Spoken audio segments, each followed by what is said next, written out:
Hey folks, welcome to another episode of Pass the Mic. I'm your host, Dr. Jemar Tisby. Joined again this episode, you're in for a special treat by the one, the only, the videographer extraordinaire, Ryan Gentry. Do I get your title right, or do you call yourself something else? I was just videographer, video producer, whatever. Okay. I'm not really on Instagram like that, so follow Tyler on Instagram at Burns Clan. Follow at your own risk. Follow JemarTisby.substack.com while we're doing plugging. Yeah, I didn't know if you went pre-purchase Spirit of Justice. There you go. There you go. Thank you for the plug. Available on September 3rd. September 3rd. You got it. Month after my birthday. Okay, very good. Okay, so now we remember. Very good. So Ryan, I was actually very nervous to even ask you to talk about this topic you were today. squirming, man.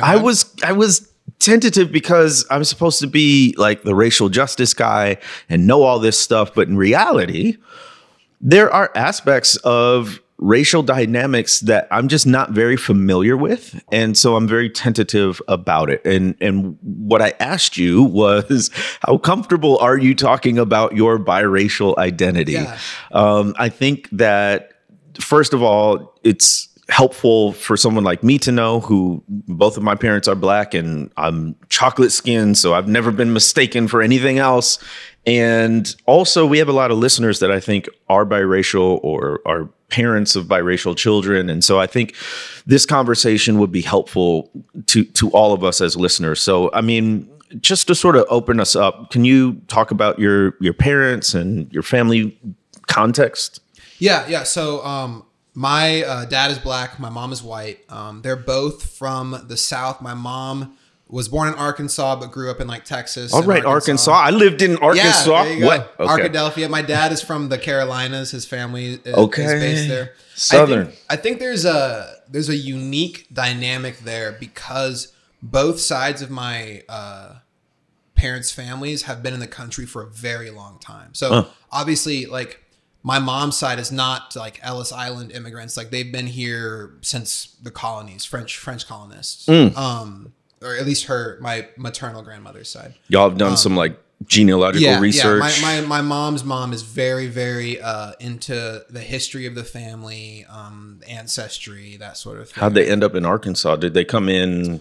Where? I'm not sure. That's from my granddad's side. So, but both sides here for a long time. I think from my maternal grandmother, I'm like the 13th generation, 12th generation, something. So we're talking all the way back to like French colonists. And then my dad's side, obviously being rooted in the Carolinas, there's a history of slavery there. And I believe our roots go back to Ghana. I think that's the last check, but obviously a lot less clarity on that standpoint. Because of the record keeping. Yeah. So I think it's really interesting to have a family dynamic that the further back you go, there is direct conflict there. It is not like the French fleeing the country during World War II or anything like that. It is deep roots in the country. All of this sort of conflict and tension you would conceptualize between Black and white is there historically with your family, but in your parents entered into the same family. It's not even there historically. It is there physically. I have letters from my mom's side of the family that's saying hi to their servants that they have the house. Yeah. And so to hold that can get pretty intense. I know it's really, really heavy to front load the episode on. I mean, this is the reality, and this is what we want to learn about and talk about. So when they got together romantically, was there any tension between their other relatives over the relationship? Yeah. On my mom's side, I know she had some difficulty with her grandparents at the time, but my dad, really charismatic guy, but I guess won them over time.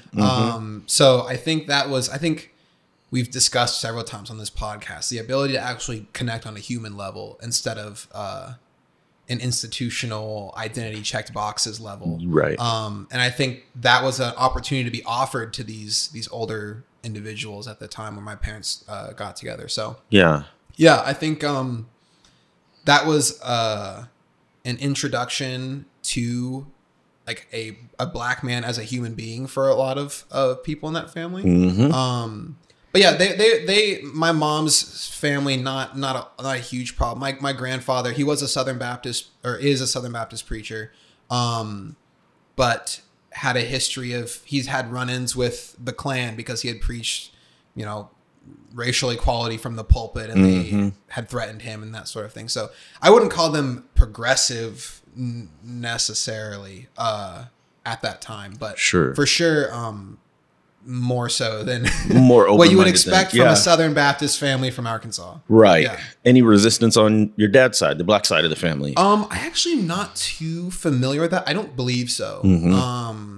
I had the amazing pleasure of growing up watching both sides of my family really receptive to the in-laws and the opposite. So it was really cool to see that. Is it one of the situations where like some people live really close to their in-laws in the same town or state, or was this something you saw them on holidays kind of a thing? Holidays, because my family, my dad moved a lot. We moved a lot for his job, and so which is a cool job. I don't know if you want to mention that or not. He worked in pro sports, so it was cool that we went to a bunch of different teams throughout the league, and I think for that reason, we were never, the families were all in the Carolinas or all in Texas. And so we were the ones that were always traveling for Christmas or to see everybody on Easter, sort of thing. So we were the traveling ones. Yeah. Siblings? From my... Yeah, do you have... Oh, yeah. I have a brother. Older, younger? Younger. I have a younger brother. And then I also have a half sister. So from my dad, previously married. So she's older. Is she also biracial? Yeah, she is. She lives in Colorado. Got it. So in the context you were growing up, what were like the racial demographics and dynamics? Yeah, I think I mentioned in some other episodes, but I grew up in Phoenix, Arizona. So very white. I went to private Christian schools because my parents believed that like that was a good way for me to get a valuable education at that time, and a Christ-centered education. They weren't wrong. Arizona's ranked like 48th or something in public education. So that's a conversation for a whole different time. So I am blessed to have had the resources to attend like a academically good school. But I was one of a handful of students of color at that school.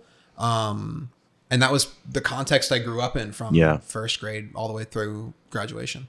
As a kid, I mean, you're seeing dad has darker skin, mom has lighter skin. How are you attaching any meaning, if at all, to that? I mean, at like elementary years, you're noticing these differences. Do you say anything? Are they talking to you openly about this?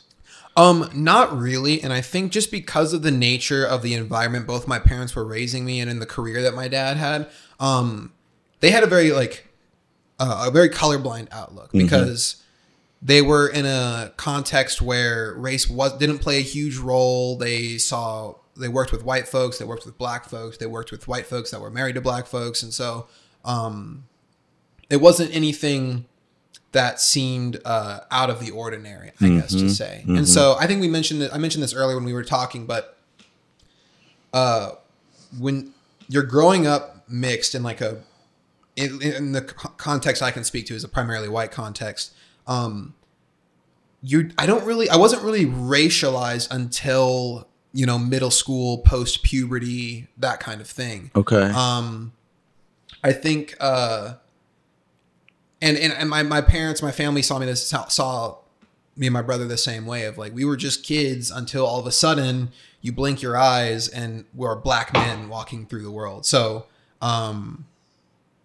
that was a little bit jarring of I have to actually think about my identity, who I am, what I present, that kind of thing. I get it.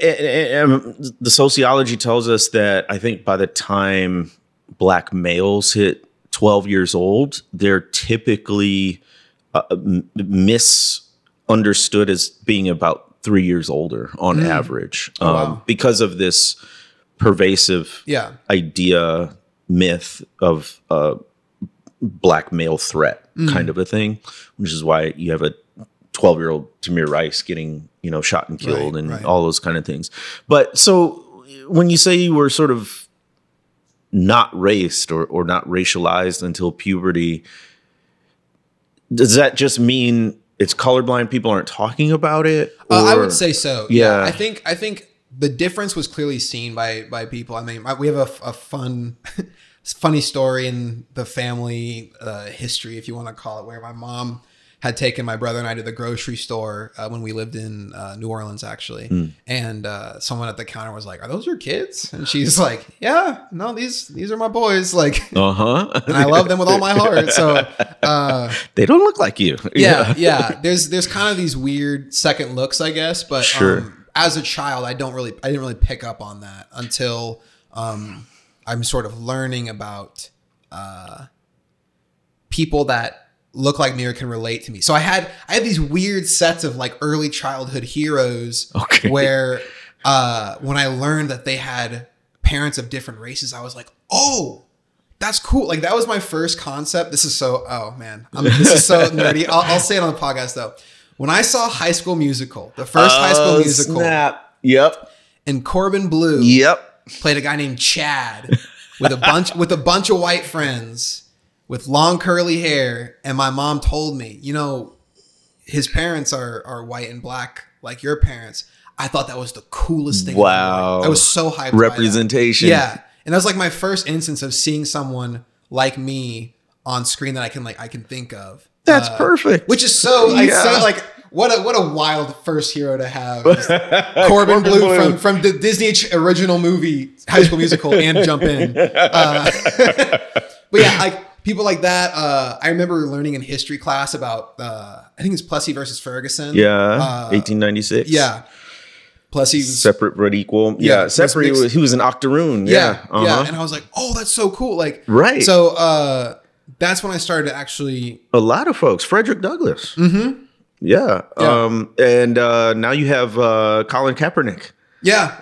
Did you see the Netflix series Colin in Black and White? I did not, but I'm really jealous. My brother has met Colin Kaepernick. Oh. He went to like one of his like seminars or whatever. Yeah. No, you're right. With him, and I was I was so jealous. That's so cool. That is super important too. And Chad in High School Musical being in this majority white context, you're like, okay, I can see that. I can't believe we're talking about High School Musical in a conversation about Chad is so about racial justice. I did this to us. I'm sorry, but I'm also not sorry. But as a kid, did you ask why do mommy and daddy look different, and how did they answer? Why? No, I didn't really. I think there are two people that fell in love and started a family. So that was just always your reality. Yeah, so it was it's my parents, I wasn't like sitting down, over dinner and being like, what kind of sociological like institutions push them to this moment? Because at a relational level, it's just two people that start a family together. So wow. You noticed other kids, right? And you saw their parents. So that contrast, it didn't sort of like raise questions or cause conversations when you were young. I know it came up eventually. Yeah. Conversation, not really. There's a few instances here and there of like maybe like microaggressions or random interactions on the street where I was like, oh, okay, we are different in some way. Yep. But because we had the community of my dad's career, my parents' world that they were in, I always had some level of grounding or some community I could go to where I'm like, oh, okay, this is actually not like a weird outlier thing. Oh, okay. I got you. But also, going through school, especially at a primarily white school, it wasn't so much my parents' relationship, but just my, I'll be dramatic, my like existence that raised question marks. And we talked earlier, like when you are growing up, mixed race, at least in my experience through my teenage years, I was 50% of this and 50% of that. And that's a really difficult thing for a teenager to feel, as not being completely something, not being completely white, or not being actually black, quote unquote. Yeah. Or being only half black or only half white. That's wild that they would put the only. I would put the in only front there. of it. You would put the only. Yeah. Okay. And that's a learned behavior, obviously. But that was something I took on of like, oh, okay, this is something where I exist in like only being not enough not only half black, I'm not enough black. Only half white, I'm not enough white for this particular situation. And so as I go through my journey of racial discovery, I enter college and I join Black Student Union, and I have this group of people who I show up and I go, well, you know, I'm biracial, so I'm only half black, and they go, no, you're black.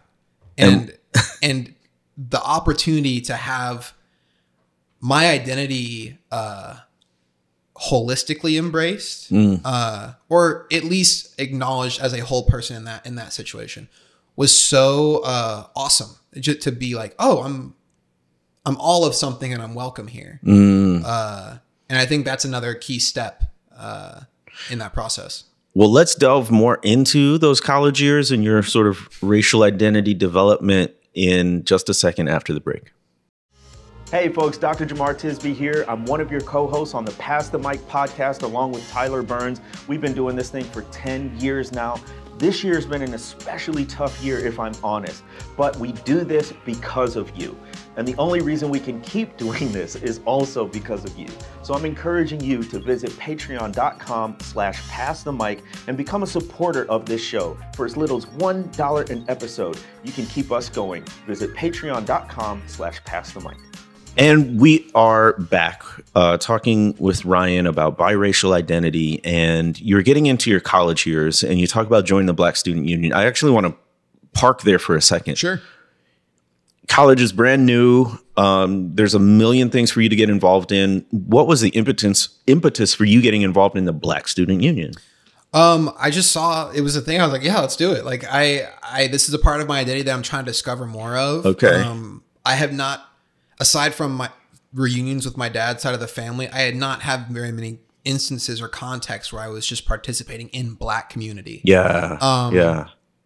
So did you struggle with feeling Black enough? Right. Oh, for sure. There's I mean, all through my life for sure, because I also, if you want to talk stereotypes at a primarily white institution, my whole life. Yeah. Get into it. I wasn't incredibly athletic. I can't dance very well. Oh man. Yeah.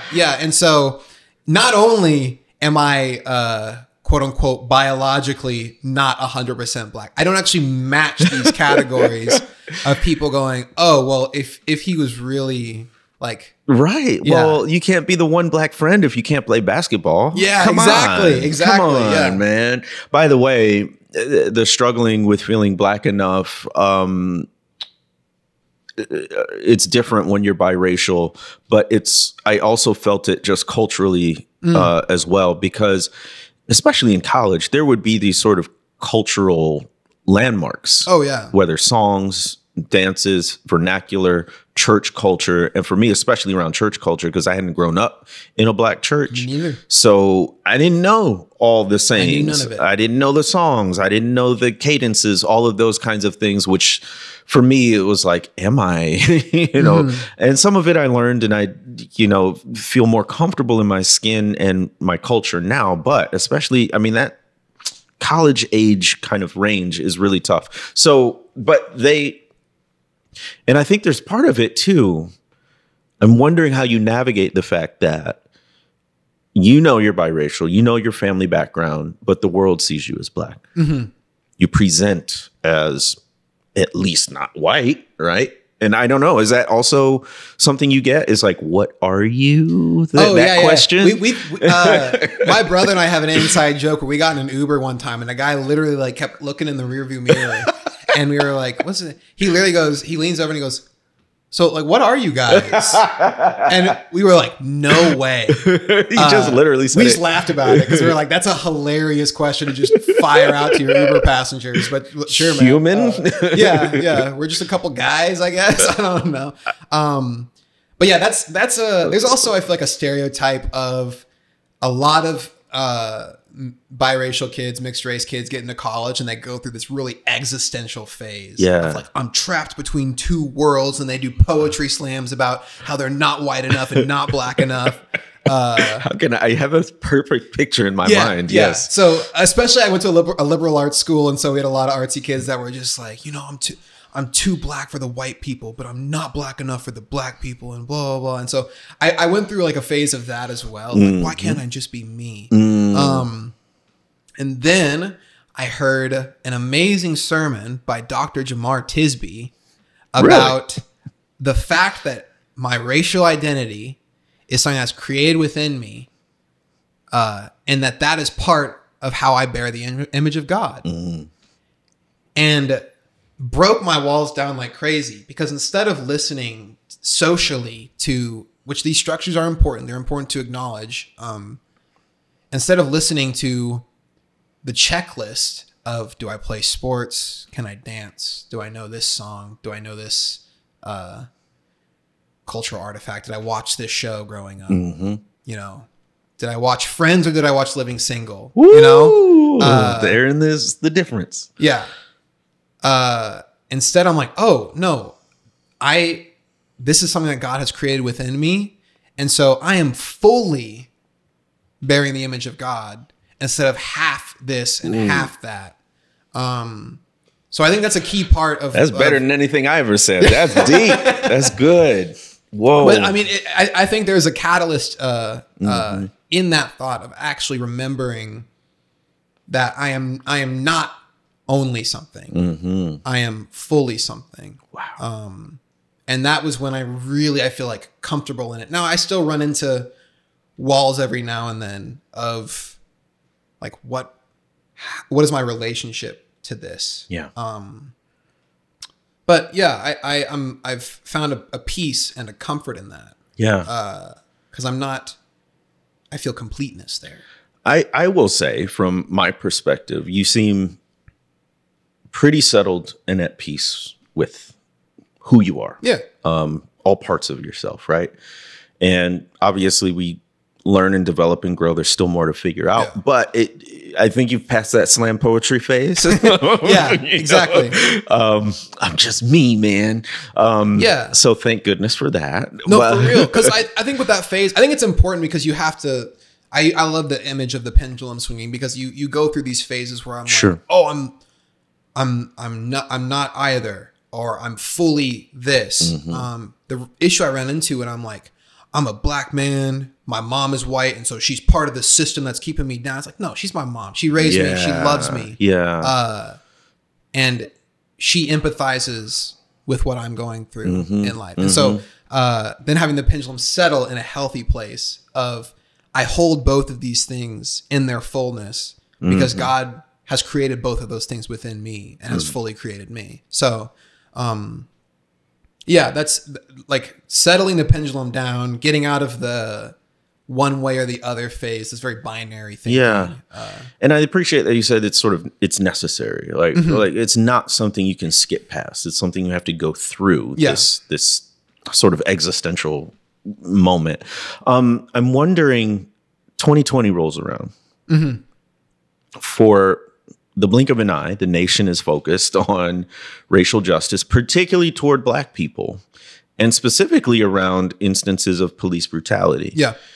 So in a moment, in a season where anti-black racism is such a topic, how do you navigate that, both internally, your family, society? I mean, is that a moment where you're really leaning into, I'm a black man kind of a thing, or does it manifest differently because you are both? Yeah. I was terrified when 2020 rolled around because I was back in Arizona after graduating college, and a lot of my friends, because I had done most of this racial identity growth at college, a lot of my friends still knew me. Or a lot of people I've known since I was 6 years old, 10 years old, growing up in school in Arizona. And so I was worried that they just saw me as a kid still, like a deracialized, that's just Ryan. But I was so blessed and so overwhelmed with the love where, like, I went to these people who, some with, conservative, like white Arizona conservatives, some more left leaning, all Christian. And I was met with like, oh, I didn't realize, like I had no idea. Now from there goes the pathway of like, do I take on the responsibility to teach these people? Some yes, some no. But I was so thankful that like my friends, my community that I had built for myself there was ready to at least hear me. It was a huge blessing. Yeah. Because a lot of people aren't afforded that, that privilege and that opportunity. A lot of times they open up about this and they do have the door shut in their face. So I was blessed to not have to face that. I was able to share my honest feelings. And of course, you know, you do, because it was this crazy eye-opening moment, you do have like a few responses of, hey, I am so sorry. And I'm like, I appreciate that. Also, Venmo me. Yeah. No, I'm just messing. Yeah. I get that this, like, you want absolution. But also this is legitimately like shocking to you because you did have no idea. Right. So that was a weird, some of those conversations are weird to walk with. I love these people and so I walk it with them. Yeah. But yeah, I 2020 actually was a huge year for growing in those relationships.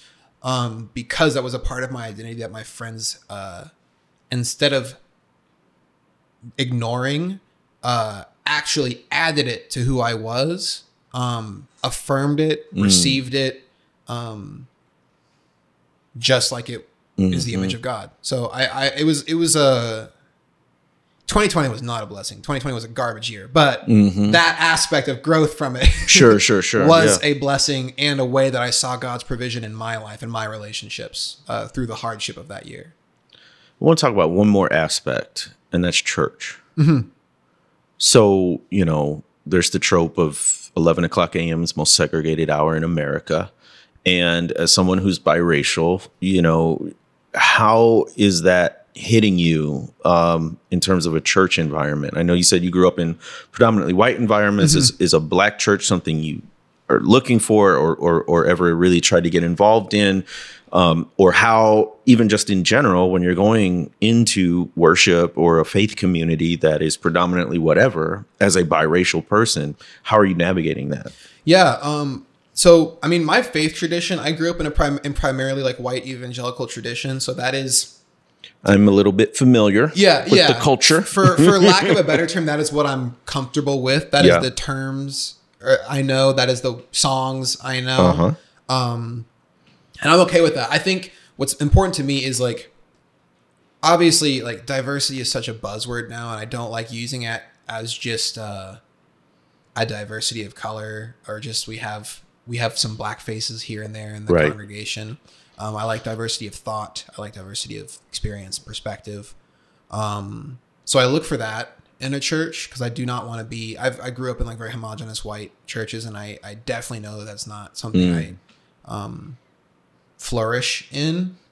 But I enjoy the black church tradition whenever I have the opportunity to participate in it. But in terms of my home church and where I feel set up to thrive, I like using the systems I know and am familiar with. But just making sure that they have open doors and are able to receive that. Yeah. I've always said, and correct me if I'm wrong, but in particular, like multi-ethnic churches have their issues with being essentially still culturally white. Now, there are great pastors and church leaders who work really hard to make sure diverse truly means diverse. But I've always said that I think there is a place for multi-ethnic churches, particularly for mixed families, mixed race families, right? Is that true? Do you find that? Oh, that's a good question. I wouldn't say I think it's necessary for mixed families specifically. I think it's just sort of the tradition, is a tradition where you can thrive and step into. And it's about having like the open mind to have like people that don't look like you or think like you in the church building. And then something specifically that I think is more important than the 11 o'clock on a Sunday, have whoever in the building on that day. I think the other 6 days of the week, how your church is showing up for the community, how your church is showing up to talk about issues, to actually shepherd and disciple the people that are attending that church. I think that's more important. Right now in this cultural moment, for this new generation. I think the other 6 days of the week are where I want to see my church show up. And I'm really blessed. I feel like my church that I'm at right now in Arizona does that very much so. Because that's where the diversity of ideas, the diversity of the people and the faces that are in the room, that's where that can actually show up, because you're having the conversations with those individuals on the other 6 days of the week. Yeah. Not everybody gets the chance to speak on a Sunday. Right. And that's okay. But I think the memory and the understanding that those people are there and they're part of your community is really important. I think the way that my church kind of shows that, I guess on Sunday, we'll do multilingual scripture reading. So we'll read in Telugu, or we'll read in Swahili or Mandarin, or whoever, like members of the congregation that speak those languages will read scripture along with English. Spanish as well. So that's a way for it to show up and acknowledge on Sunday. But I think the actual pouring into relationships in the rest of the 6 days is more important. Yeah, absolutely. I always say Sunday is downstream from Monday through Saturday. Ooh, I like that. So whatever you're trying to achieve on Sunday, please do. Whatever you're trying to achieve on Sunday, you have to live it out the other 6 days of the week. And that comes naturally. Ryan, I've learned a ton, and I really, really honestly appreciate your willingness to open up about something that's very personal and can be painful at points. So, but this is a reality that a lot of people are living with, and increasingly so as our nation becomes more racially and ethnically diverse. So, and if I have the opportunity to be somebody's Chad from High School Musical, I will always step up to the plate for that. Need to grow out your hair a bit more, but you're getting there. You're getting there.